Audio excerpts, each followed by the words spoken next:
Well, here we are, Griff, on the sunny Gold Coast for episode 3 of Old Bull Young Buck. My name's David Mundy. My trusty co-host, Griff Logue. Do you want to quickly explain our setup here? Yep, for the viewers or listeners at home that can't see us, we are sitting on the back of the 9th hole. We just yelled out to one of the savvy golfers down there. He got saved by a tree and he got pushed back onto the green, so lucky for him. But we are on the sunny Gold Coast. We're pushing back of the 9. I can see everything. So, yeah, it's great surroundings for this, and even better, get to do it with you, Dave. So thank you. Oh, thanks, mate. You're an absolute pleasure to be here with. Good man. Mini Hub 3.0 for us. Any stories come out in the first week? You and Tab spending a lot of time together? Plenty of time. Tabs is actually number one hoarder of the keys, so we don't have too many cars out here for everyone, but Tabs keeps one close to him all the time. So not too many stories, a few bad beats in FIFA, dished out by myself, and I've been on the receiving end of probably more than I've dished out, but it is Hub 2.0, but it's a shorter hub, and I think we've enjoyed it so far. But Hub 3.0, I'll correct you there. Quickly, do you want to explain the car setup? And you spoke about... I spoke about Tabs cars, yeah. We don't 40. have too many cars between 60 odd of us that have been sent up here. There's 6 or 7 cars, a couple minivans, and Nath Wilson loves the minivan and he takes that out all the time. He's a good driver of that. But yeah, it's kind of a honesty system. Bring it back whenever you're done with it. But a lot of boys seem to hold on to it. Yeah, top 3 hoarding keys overnight. Who do you think? Matt Taberner, Nath Wilson, Lachlan Schultz, because he just sleeps the whole time as well. He's a big sleeper, Lachlan. Huge sleeper. Sleeps like a bear. I'd add to that Michael Walters as well. Been known to hoard keys overnight, not sign them back in. So it's quite frustrating. Did you sign one out for yourself as well? Did you go and hire one personally? Oh, I managed to snag one of the minivans yesterday morning. Got to the beach early. All right. Well before you were up, mate. Getting my work done, winning the day. But let's look back before we move too far forward. Jimmy Ash last week. Great guest to have on. We had a really great chat. What was your takeaway from that? How did you I liked him. I learned a lot about the red legs and that whole idea of South Australia. Not a huge fan of South Australia. Sorry for all the South Australian listeners. I haven't been there much and don't plan to head back over. We've got to get the shoes from the Gold Coast and WA. But Jimmer, he was good. I liked him. Out of 10, give him a 7, I reckon. Yeah, solid, I reckon. Thanks for alienating parts of our viewer and listener. Sorry, South Australia, just cop it. I just wanted to go into Jim's family history. I felt like he glazed over it a little bit too quickly. We sold him a bit short, yeah. So we mentioned he was Redlegs royalty and his family had a big history there, but his granddad was a dual BNF winner and captain for a long time. His uncle Michael was a 307 gamer, 4-time BNF winner, 2-time premiership player, and his dad Andrew was also a premiership player. And as we spoke to Jim, he was a 2-timer there as well. So yeah, lots of history. Yeah, it is good by Jim. He's not much of a bus driver where he has too many tickets on himself, but he didn't really end up. I didn't really know that too much about him, to be honest. So that is good to have that history in the family. So, and we've got Trav Colyer coming on in a little bit, but just before we do, we have a quick public service announcement to make.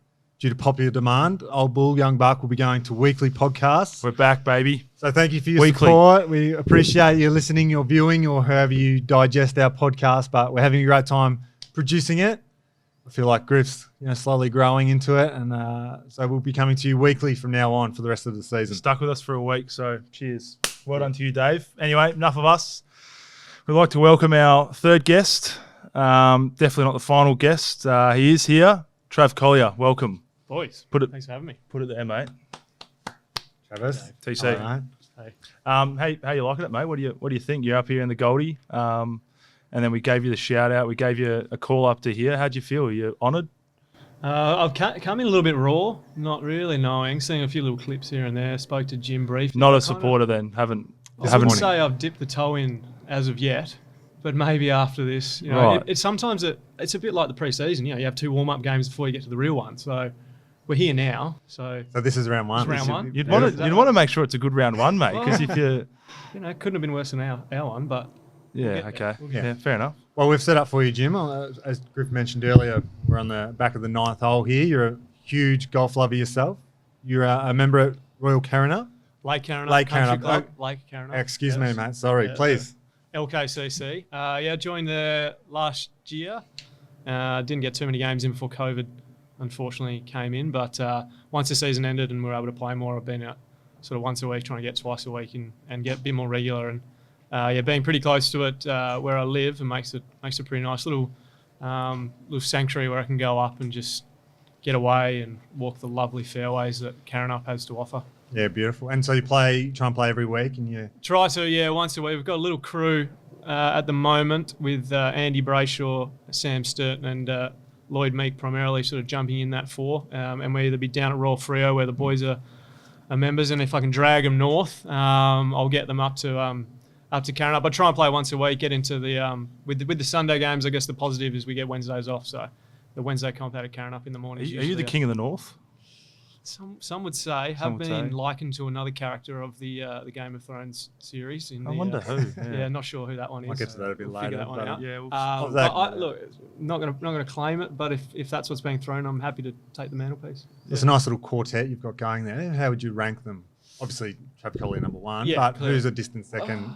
Third, well, there's been a bit of conjecture between the two of Sturdy and Andy as to who is number 2. Sturdy doesn't tend to put the white shorts on that well away from home. In the off-season after his first year, went back and the handicap came down considerably low, and there was a little bit of concern about the quality of the rounds and the courses that he was playing. Whereas Andy is stepping up the game, going to the wonderful Royal Melbourne, which is a bit more challenging to play. So, look, they're about on par. I don't really want to give one away, but they've both got new clubs. Unfortunately, Sturdy's obviously hurt himself, so he won't be playing for a while. So I'm going to probably put the money on Andy over the next 6 months to a year. Is it genuine daylight between first and second? Are you that high up? Yes. Love it. Right. Fantastic. Yeah. If we've got a legend, then we've... Numbers would... Well, if you're going by handicap, then, yeah, I've come down, which has been nice, and the boys are still hovering. I think Sturdy just cracked single digits.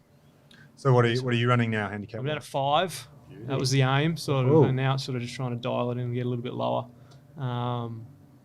But yeah, in season a little bit more challenging, and I'm going to start playing a few more comps. And so sorry, Lloyd Meek bringing up the rear, a few foot wedges in his round. Yeah, he's considerably improved, and he tries, a big fella, but he's getting there. He's getting there. We had an unfortunate incident on the second hole at Royal Pines last year where a club might have been let go of the hands after his first 6 balls went in. What, he cracked it?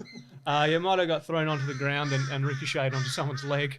That was about the only land that was hit in the first 2 holes. So. If you're not cracking it and you're not kind of nervous about it, you don't care about it enough. So I got to respect that. I do take a hat off. He loves it, and it's great. And I think his handicap's coming down now. So we have a good 4. We play a format where it's the first 6 holes are best ball, and then we combine. We do an addition, and then the last one, the multiplier, or the boys have nicknamed it the Mickaply, because he just needs 1 point to score, because multiply 2 scores together, and the 0 sort of kills his partner every now and again, and it can turn the match. But he's I've partnered with him a few times, and we've got the points over Andy and Sturdy, so he's a nice guy to have around. There's a lot of golf. Do you like golf? Can you hit it? I don't mind golf. I'm very erratic in it, though. I enjoy it. Yeah, I can hit a long ball, I reckon, if I really wind up, but I just don't have the mental capacity. Yeah. Can't say I'm much of a golfer personally, but respect it. It's a tough game to play. It is. But anyway, let's debrief anyway. We headed down to the Gabba from here. We didn't really get the result. In your idea, what do you think went wrong? Barry, I might pose this to you as well. I'll start with forward. Yeah. I think you just can't let a team get out to the score that they did early in the game, and credit to us, we're able to get it back. But that mindset of when you are down by 40 points to get it back, and on the flip side where the opposition are being a bit more positive and having the momentum, it was just frustrating, I guess, for me to let it out to where we got to, because I know at our best, and it showed in the last little bit that we were able to claw it back. So if we can sustain it for longer periods, which I think this week was a little bit better last week, I'm pretty confident that it's just catch-up mode, isn't it? It's pretty hard to, once you're down, especially away, it is tough to kind of claw that back, and it sucks giving away that early lead. So something we've got to work on. Maybe a few more clearances from Barrow. Like, you can't do it all, but just a few more. I was going to bring up Shawnee Darcy had another ripping game, so he's making it a little bit easier for us. But he is going well. Got some work to do, but one tactic I'm not sure will work into the future is at the start of the game having 19th man on the field. We did get done. Wilson, we nearly got done in having. Now, what are the defenders doing? I only learned of the rule recently. Someone explained it to me that you do get drawn down fully to 0, which we touched on. I got told 3 days ago, genuinely. So, and if you do get found with a head count or whatever the captain calls it, as you blokes have told me recently, you get pulled down straight to 0 and your score is leveled. So it could happen at the first quarter or the last quarter, you get pulled down to 0. So I don't know what Wills was doing. He's a funny man, and the person who showed me, that told me about it when I was on the field, was one of the oppo, Charlie Cameron. He looked me in the eyes and said, "You blokes have 7 on the field. What are you doing?" So everyone's everyone's looking around, and Wills is running around, still walking back to his position, and we've kind of yelled, "Wills, get out, get off!" It's finally kind of come to his senses and run off. But yeah, we nearly got done in, didn't we? So it's pretty funny. Interesting tactic, but yeah, it's a good way. That's right. We'll move into the next segment now, Trav. Each week we do a segment called Quick Hands. We want a really quick answer from you on a multiple range of questions. I'll just pump them out. But before we crack in, and this is more for Griff's benefit, but I've looked up the Oxford Dictionary definition for quick. Oh, Done with speed, taking or lasting a short time. Griff. So try not to butt in. This is Quick Hands. We're going to fire through these. Here we go. Dave's rules already. Brilliant. Travis, how long have you grown your hair for? 2 and a bit years. How does it feel to be so fast? Great. How did you propose? In a bubble. Last text you sent? Sean Darcy that I didn't want to go to Woolies with him. What did you sort out for your mum on Mother's Day? Nothing yet. She did want to win from Brisbane, so we're going to have to. Ooh, sorry, Mum. Sorry, Mum. But I'll blame the 21 other boys for that one. 3 days ago, but you missed it anyway. Go on. Favourite movie? Inception. Favourite actor? Christian Bale. Your first car? Green Toyota Corolla. 97, and it had done about 28,000 Ks. It was my Pristine. nan from Esperance. She used to drive it down the corner and back. So Nice. my brother had it and it got passed on to me. And last one, are you taller than our GM of footy, Peter Bell? Yes. I hope. I don't know. How tall's Belly? Do you reckon? I'm not sure about that one. If we're eyeballing it, I'm not sure. Probably not then. If we take it back to the classroom, the old back-to-back ruler out, I'd love to see the level and see. He's inside. I'd love to call it. He actually is inside. I'd love to get the special guest straight on. Bubble, you said, for the proposal. Yeah. How'd you propose in a bubble? Can you explain? We're in Iceland. All right, bit of Yeah. a extravagant Yeah. I was destination. thinking COVID bubble. Hang on. No, Yeah.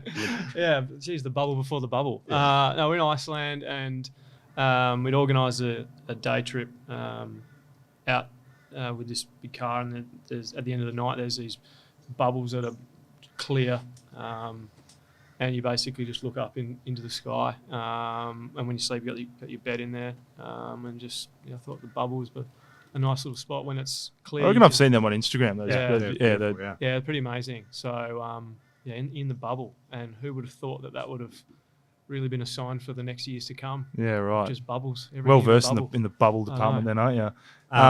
I'd hate to be a man who hasn't proposed yet, because that's a high bar. Yeah. That's a very high bar, Yeah. Travis. Well done. Yeah. It's Such a romantic. Well done. yeah. There was a pretty bit of good pressure. effort. There was a bit of pressure on. Did So, you do the formal thing and ask your father before you left? Yes, we did. Yeah.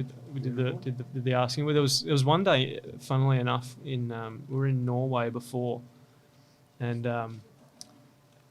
the hotel room as we're going out, there was the safe, and Elle was like, "Oh, do you want to put anything valuable into the safe?" And I was like, "Oh, no, I'll be right. Oh, good." And the look on her face was kind of just like shock. And then I didn't realise at the time, the whole day angry at me, filthy, walking around, thinking, what have I done wrong? And then I noticed after, she's thinking that it was never going to happen on that trip because I didn't have any valuable to put in there. And I was just keeping it close to the chest. And so she's filthed up me the whole day, angry as, and I'm just thinking, it's a bit of expectation, isn't it? Like, you go away these days, you've been together for a long period of time, everyone just expects you're going to get engaged. So She's cracked I it. thought it was a bit unfair. You've done everything Yeah. right. She's cracked I was it. enjoying myself Thanks and for that. thought, what have I done wrong? Thanks for that one, Elle. Yeah, Yeah, thanks, Elle. jeez. So wedding is how far away? What are we talking? Mid-October is the plan. Yeah. Coming up. So fingers crossed, everything. And the suit, goes it's looking well. good. Hair, what are you going to do with the hair? Interesting question, the hair. Don't know yet. Yeah. I've tossed and turned back and forth. As I said, it's been a couple of years since cutting it. The bun's become just I'm used to it. So Yeah. maybe, I don't know. Thoughts? Is the world used to Any it? ideas? You reckon? Is it more of a short hair kind of Maybe. jobby? Maybe. I reckon people Did- take it more seriously when I cut my hair. I kind of had long hair. Yeah. I don't know. What do No, you I reckon, think it's Dave? you now, Travis. I saw a Yeah. picture of you from your Essendon days. I reckon last week when you had the short hair, standard haircut, and you look strange. Yeah, you sort of Yeah. just blend in as just another small guy. Yeah. That's I'm like, that's not yeah. Travis. This is our Travis. Yeah. I saw a Travis with short hair, a big beard, and as a short hair, he looked big and strong, and he kicked one from 50 on his left for the Essendon days. So I want to see that Travis back, to be honest. But I'm a good fan of the long hair because I've been there before. But who are you going to take to the wedding? Do you reckon, teammates wise? who's coming. Yeah. Ooh, we got a good tight guest list.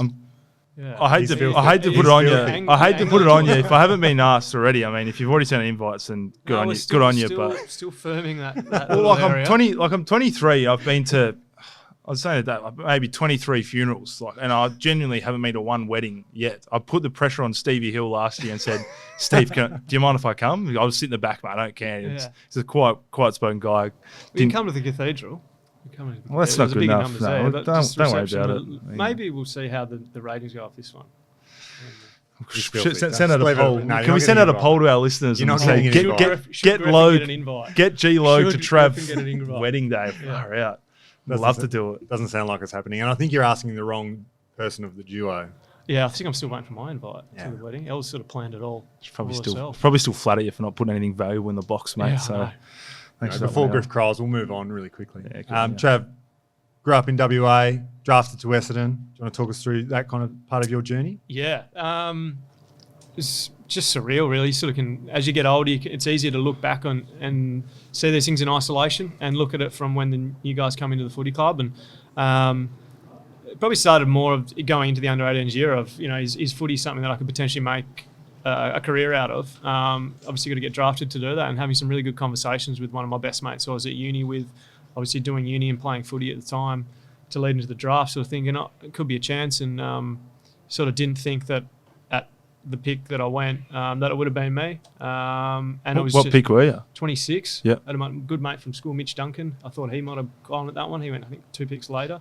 And it was just surreal. And then messages start coming in, and you're seeing guys like Dustin Fletcher, Mark McVeigh, Joe Watson, these guys popping into your phone saying, hey mate, welcome to the footy clubs. Pretty amazing thing. I think I've been to Melbourne once, and then 4 days later you're on a plane and you're going to stay with a couple of boys, going to Windy Hill, synonymous obviously with the VFL and Essendon and the AFL where they were based, and to spend 9 years there was incredible, albeit with a few ups and downs along the way. But it was thoroughly enjoyable period of time. Yeah, you mentioned the ups and downs. I don't think we can move past the supplement saga time. You spend a year out with that. How's it working through that? What'd you do for the whole time? Yeah. The whole year? It was weird. First month was strange. Fortunately, in a way, I was actually coming back from injury, so I was just about to get back into the to full training. So my first bit was just, all right, I've got to focus on getting my body right. I had a pretty severe navicular break, so that was something that I really wanted to get right. So that kind of had my mindset pretty set on what I wanted to achieve over the next little bit. And then a lot of communication between, obviously, we couldn't sort of speak to the club, so between the boys and the guys who were involved in it, Cale Hooker and Joe Watson in particular took it on themselves to sort of arrange and organise what it was going to look like for us. And just for that period, it's one of the ones that I probably haven't fully looked back on and actually reflected on how it was. And it's just an interesting period, but I can sort of comfortably sit here today, and don't get me wrong, I would never want to go through what occurred again, but I don't know if I'd change it because of who I am and how I've come out the other side of it. It's given me a lot of perspective, a lot of angles and views on life that I don't think I would have previously got. And as I said, I think I'm pretty happy with where I'm at now. So the year was just strange. I kept training and then did a bit more study. We all went away. We sort of agreed that at some point we'd meet. So we met over in Croatia and spent a week on a boat all there together, which was pretty surreal to think that, halfway, to look in the positive light, I guess, in a way, that halfway through your career, to an extent, at 6-7 years I was there now, go away, spend the middle of July in Was it Pete Europe. Croatia? That's Peak Yeah, Croatia season, yeah. isn't it? That's a Just good. little Sale Croatia sort of Yeah, set up it's a in good jobby Hvar, one of the nicer places I've been to. You've been there, Dave? Oh, I Croatia. haven't, no. Yeah, get there. Phenomenal. Do Yeah. it. Yeah. So a lot of positive memories to try and really focus on, but no doubt it was a very strange and the word unprecedented got thrown around a lot, but that was the reality of it. No one really knew kind of leading into it, sort of what was going on. A lot of it was thrown to us, but the core group of guys that we had there really galvanised them and a bond that I think we'll always have through that period, albeit not a great one. So Is it the unknown that kind of killed you there? Yeah, Is it similar to this? The whole idea with COVID and how that started last year is that whole theory or the fear of the unknown and almost like we don't know what's going to happen there. Is that what you were kind of going through for that year? Is it? Yeah, all the other things that kind of came along with it, with the AFL and ASADA and WADA and the appeal process and kind of the authority and who had what say and working through that with the PA and the footy club and how much involvement the footy club could have in a year off. It was tiring at times, and I barely had to do anything, being one of the younger. I think it was we had guys who were a year below me doing it, but not really knowing, and you're reliant on others for information. Being away from home for me was hard, and having mum and dad and my brother primarily in Perth, and Elle was we were doing long distance for a little bit there as well. So I think with anything, when you don't know and the repercussions could be so severe, I guess a little like last year with COVID of, is this season going ahead? Are we going to get suspended? What's going on? How's it going to look? I remember there was one training session that we had. We did it with Williamstown, and Brett Bewley I was playing on him actually when he was there. Binger. There was a helicopter above training. What's going on here? Leading into Escape round convict. one. Yeah, because I think we were still suspended or something, and no one really knew. And it was sort of, you'd get these last minute decisions of kind of what happened. But I think the way that we embraced it as a club, we didn't achieve anything through that period, but I think it could have gone a lot worse for the players than what it did. How'd you go on, Brett, in that training session? Yeah, you smashed him. Yeah, good. Yeah, Yes, yeah. good. Can't even really remember until after he reminded me that we played on each other. I was like, oh, okay, Nice. right. Oh, bird just flying through, right? Out in the natural Heard world. someone just spray it. They were pretty flat with their shot there, so Yeah, Mika's might good be little, playing. yeah. Lloyd might be playing. What are you doing out there? heads up for the club coming your way now. So So then, Trav, obviously after Essendon, you made your way back to home state, back to Freo. You got some little friends there. Hello, mate. Oh, yeah, champ. go. Made your way back to Freo, back to home state. It's great to have you as a teammate. How have you found coming back home? Been really enjoyable overall. It took me probably longer in the first year just to adapt to coming back to Perth. I hadn't lived there for 9 years. Moved out of home when I was 18, and just an adjustment that I thought might have been. I don't know why I thought it would be easy just coming home and new coach, new teammates. Hadn't really spent much time south of the river. It's such a Perth thing, isn't it? Like, Yes. you're the one He's a side or Northie, the yeah. other. Yeah. And then last year with what's going on, I sort of finally feel a bit more settled now in this year with that, consistency of now with JL sort of taking over. Yep. And, it's been great. I think I looked back after coming home and even just to play footy in your home state and just to kind of have your family and friends just there every week as opposed to being interstate all the time. It's something that probably underrated being away, but they came over a heap. So it was, it's a nice thing to sort of come back and finish the career. You had a few mates. Reece, you were pretty close with. We did this last podcast actually with Jim, our first impressions. What do you think of myself and Dave? Start with Dave. What do you think of Dave when you first met him? Anything stand out or nothing? Not really. You would have known. You would have It was known just- about him. Bit of a legend, I just remember some of the games he played against Freo sort of through those times with him and Nathan, Spide and Steve in the middle and the rest. And it was just daunting. Like this, you just didn't feel like you get an inch from him. And then you just realise he's just one of the greatest blokes going around, just a nice guy. Oh, So you just- arguable, questionable. But Whereas you, on the other Yeah, hand, I was sort of thinking this, big shaggy hair, big gorilla running I around. do have a Big good set of beast. hairy forearms, so yeah, Gorilla gets silverback. Probably. But no, Silverback. we've obviously got the same manager in Cole Young, Yep. so he had some nice things to say. First impressions, I don't know, I kind of tried to not come in with any preconceived ideas because footy clubs effectively the same. It's only the playing group's only dictated by where you get drafted really too. Everyone's kind of come from the same area and a good WA guy, so I had some positive. So, yeah, speaking of Cole Young, he told me when we first met you, when you first got the trade, he told me to put you in my phone as Trav Colyer Professor. That's still going around. So Professor is what he calls you, Yeah. and don't know if it's really stuck, but Nah. I think it's just what he calls you in his own I'm still a little bit funny confused world. by it. I think it's Professor. just obviously very intellectual and love the finer things of life, which is what we're going to touch on now. Red wine. Yep. Are you a fake fan, a real fan? Like, what's the go? How'd you get into red wine? I got into it in when I was probably 21, 22. Yeah. And I sort of saw it as a way, particularly with my old man, he's from Carradale, so south of Margaret River region, likes a red himself. And as a way, when he would come over, that we could sort of spend a bit more quality kind of time together, both when he would come over and when I would go back to Perth. And so we go out and see some different little wineries, and it's probably something I sort of thought that maybe later in life I might start enjoying. And then slowly started just buying a few bottles from different wineries. And when I come back to WA, and some mates and friends were sort of into it a little bit. And that's sort of where it began. And now it's building up and getting a nice little collection It's just going. exploded, hasn't it? You Yeah, just love it. for me, it means more than just the drinking of the wine. It's kind of who you're doing it with and spending quality time together. So that's sort of a little bit of an attachment I've got to That's it good. as well. Mine personally favourite red is the Grand Cru 1998 from the Domaine-Dujac region of France. I've got one of them maturing at home. Received it for my 21st. Got no idea about it. Don't know when to open it. Do you want me to help you? Probably won't. If you have any idea about it, which you probably sound like you do, when should I open this bottle? 1998. Is it? It's more not when, it's when who you should be opening it with. Right. So it's At any time. Find the right time. Yeah. Griff. Okay. Find the time. That's probably the way to look at it. And not just wine. You're a cook. You're a pretty good cook. Well, we sort of when I was living, I lived with Dave Myers and Nick Comer, and we sort of had a little bit of a rule where you didn't cook, you had to clean. And I just couldn't cop cleaning. At the end of the dinner, I just wanted to kind of plate there, like Mum used to put it. You can just go off to it. So I tried to take over a little bit more. Yeah. And then it sort of became. Give me a signature dish, just like your stock standard.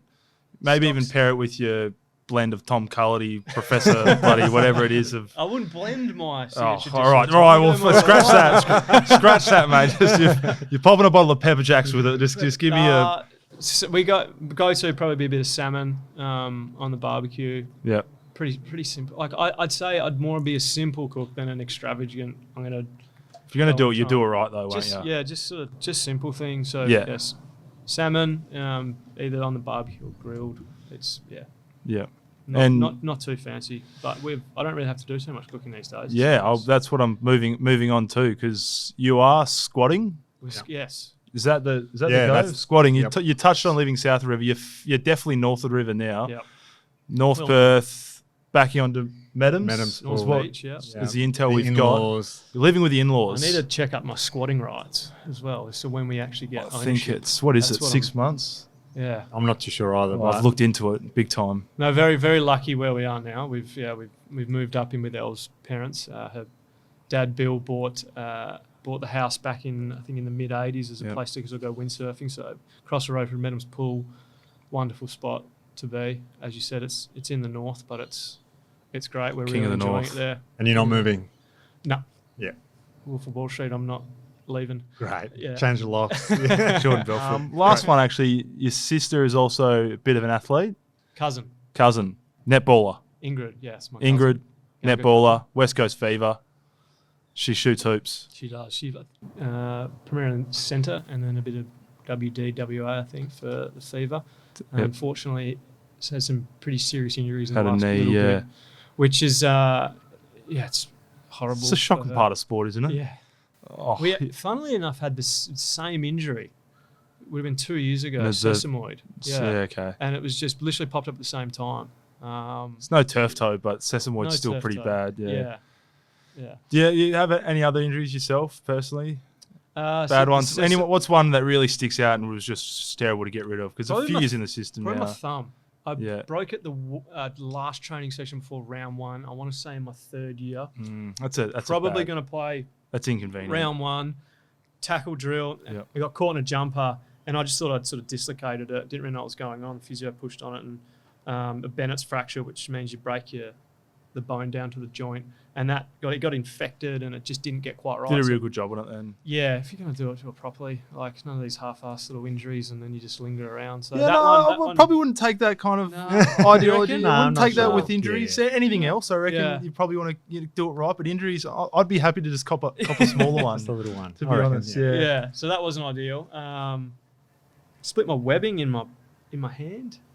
In Paper my- cut. Yep, I've got Yeah. one of them as Oh, well. the paper cuts, yeah. They That suck. one down there. That one was, but no, yeah, sort of pretty nothing little, no little minor ones, just sort of big ones, which is not, yeah, as you said, it's not the Yeah, way not to a be bit doing window. it, so. No. So, Griff, moving into Hub 3.0, as we Yeah. are now. Last week, the word came through, and it all happened really quick. I think Belly or Joe got us into a meeting and said, "Oh, look, we're going to relocate to the Gold Coast for a week." And with that comes a lot of moving away from family, missing Mother's Day, missing a home game, all that kind of stuff. But there were a couple of boys. Trav was one of them. Eyes absolutely lit up. Back to the Gold Coast. You know what Back that to the means, coast. boys? You know what that means? OG Burritos. OG burrito.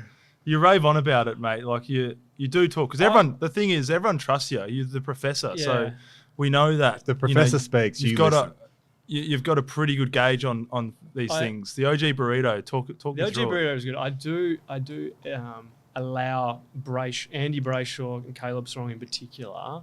I kind of just stoke the fire a little bit for them just to see, because Caleb's a really interesting one. I've figured it out last bit. Food's like religion to him. Like he's and it's like his mood is dependent on the food. If you watch it over the next little bit, whether it's coffee or something. So this OG Big burrito, he's accusation, rung up. yeah. We're on the way there. I'm driving. All right, boys, how many are we getting? What's going on? Yep, there's 1.5 there, 1.5 there. I'll share one. I did double down. I had 2. Didn't have brekkie in the morning. Rings up. Two, Yeah, can we yeah. get 10 OG burritos? You didn't And get 10. We got 10. Between three of you. There was Jimmer, Steph, and I think Sean, Big Swaggy, Shawnee Darcy. Big swag's probably good for a couple. four, yeah, Big that's There's swag. 4 or 5 to be honest. So really, it was one each, and then Swaggy had the rest. And they were a bit. I'll hold you to the absent, mate. You said you've walloped 2. Bing Bong Sarong probably takes down at least 3 of them. There's not many left for the rest of them. Ordered 10. They got a bit flushed. It was like an hour and a bit wait, and the boys were just, we went and got a coffee and went back. And I wouldn't mind touching on this coffee. I think it was business. a little bit of last year not really being able to go out and do sort of too much and restricted, and that was sort of one that the boys had found like a little at Alfred's apartment. It's funny you say with the old idea of the stoking the fire with this, because I tend to stoke the fire with you a little bit, and we bounce off each other with the coffee talk, and big fan of nice blends, nice coffee, drink the same kind of coffee, a small flat white extra shot over here. I just don't know. Magic in Melbourne. I'm just not sure about it now because if I just hear this story of you stoking the fire, I don't know if you're really thinking about you're kind of passionate about the coffee as you No, I are. am. Are you as passionate about coffee as you are wine? Probably not. No, I wouldn't say. See, I I don't just think reckon. can you be as passionate about coffee? Yeah, as you can, do mate, about wine? because you're looking at him. So, mate, I've got my Domaine Dujac at home. I don't need to. But you don't go out for coffees anymore. No, you're right. Because I make my own. I don't trust anyone else making my coffee. Yeah, But well, there's your So when JL walks broaden the past with his horizons. third Nescafe of the morning, now I will happily sell out this man for drinking That coffee. is- that's He drinks- It's concerning. Nescafe Blend 43. I know what it looks like. I don't know what it tastes like. I sure as hell know what it smells like. And it is just sawdust and hot water, I've decided. I've told him that you get it from Bunnings. You must catch sawdust, whack it in the bottom of a cup, hot water, and he sculls it. 6 or 7 a day. It's loves them. unbelievable. He We had loves the them. Gold Makona as well to choose from. It's not like it's the only choice. Gold Makona is Yeah. luxury. It's just Maybe shocking you how need a to- maybe human. you need to make him one. Because there was a bit on the. No, I'm very particular with who I make me coffee for. I love it so much, and Maybe- if we haven't made me one. there's Maybe no it's one like that coming to the wedding. if there's no one that respects it enough, then I won't make him one. It's plain and simple. Because if I I'm make just, JL a coffee, he's used to drink a blend 43, make him a nice flat white. He's just gonna. I'm just waiting for the call. Yeah, well, no, we're both north of the river now, so I can Yeah. I can You've seen definitely the- delve in that. Yeah, Seen the light and come north. yeah, it is. It's a good part of the world. Absolutely. Now, Trav, this week, got a big week. Prep up in the Gold Coast. We'll head down to Melbourne on Friday to face your old mob. What are your thoughts leading into this game? I think it's just a good opportunity for us to play consistent footy and learn of what we have over the last couple of weeks. Obviously, a little selfish aspect for me of wanting to get the victory over the old team. That's not selfish, mate. I reckon that's just It's just honest. It's good. I like it. You want to beat them, don't you?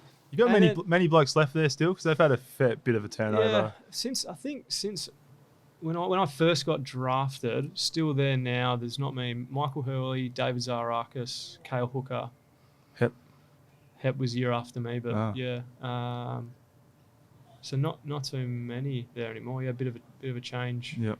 Change in personnel for the club. Still keep in contact with a fair few of them, which is good. We do hope to get the win though. Yeah. Yeah, it'd be lovely to get back to Perth Sunday night, 5-4. Absolutely. 4 points. There's nothing better, is there? Winning, just how good is winning? Yeah. Winning's great. Yeah, that's a nice feeling. I'm also looking forward to get to Melbourne, get a real coffee. Where's your go-to? Probably Market Space in Market Lane. Market Lane. Wow. Market Space. Oh, it's just flashbacks. And you call yourself a connoisseur. Oh, He's well, battling come on, today. mate. Leave him alone. He's nervous. I'm tired. I've got That's this, okay. this bird's in The the back birds are- corner. Another magpie there.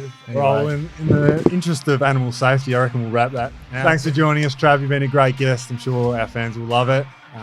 We're off to prep for the Bombers. And Griff, well done. Thanks again, mate. Well done, Barrett. Good job. Pleasure. Thanks. Thanks for coming, mate.